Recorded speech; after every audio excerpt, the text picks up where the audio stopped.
What is it with sunglasses? You put them down, and the next thing you know, they're covered in scratches. At Vision Express, all our prescription sunglasses have a Spectra Tough coating as a standard, as my assistant George will now demonstrate.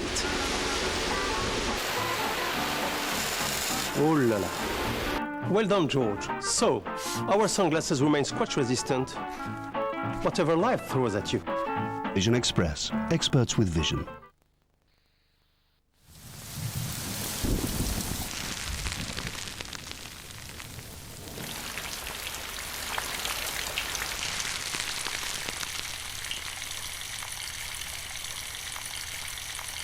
If you want interest in your business to bloom, use the power of television to promote the growth you need.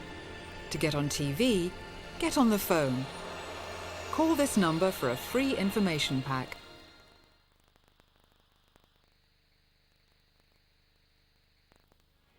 Some people bully because they feel upset or angry with their own problems.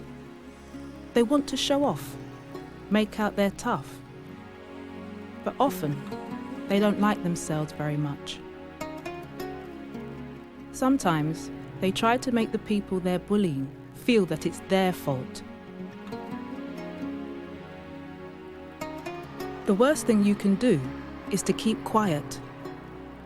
You can do something about it.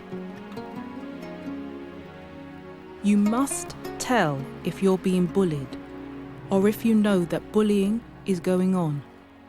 If you tell, we'll all be able to help. This is where I belong. This is where I come from. No need to shed my tears.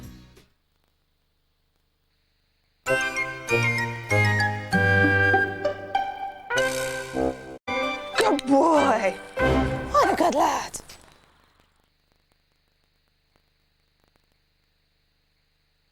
They're the people we love to love. They're the people we love to hate. They're the stars that we love to have in our homes every day of the year.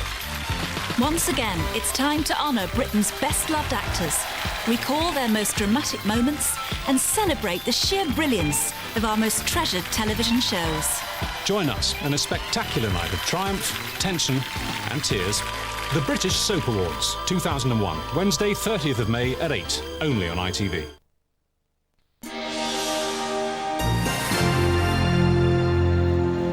Now on Carlton, it's time for an update on the day's biggest stories in our part of the region with Central News.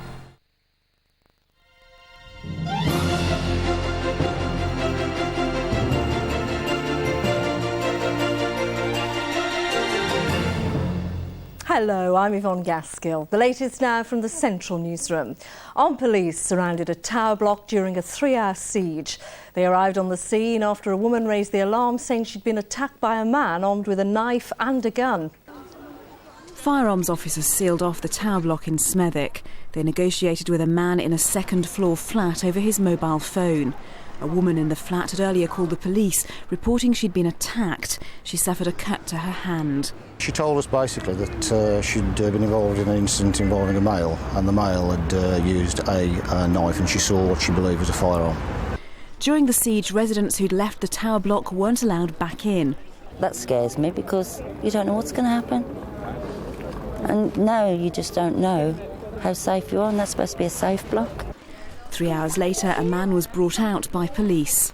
We used the specialist firearms team in order to go in. The specialist firearms team were armed and basically had protective equipment as well.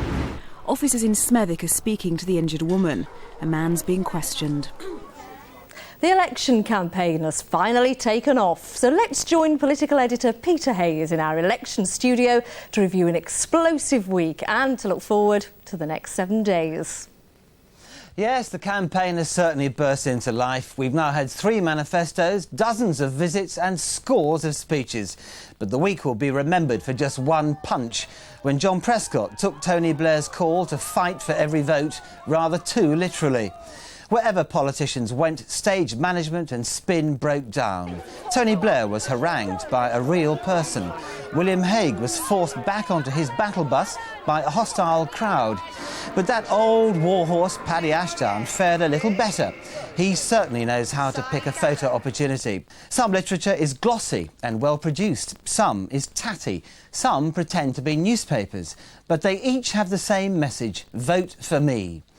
All parties, though, are trying to entice people into the polling booths. They're petrified of a low turnout. So it's a good opportunity for pressure groups to remind the politicians they're around.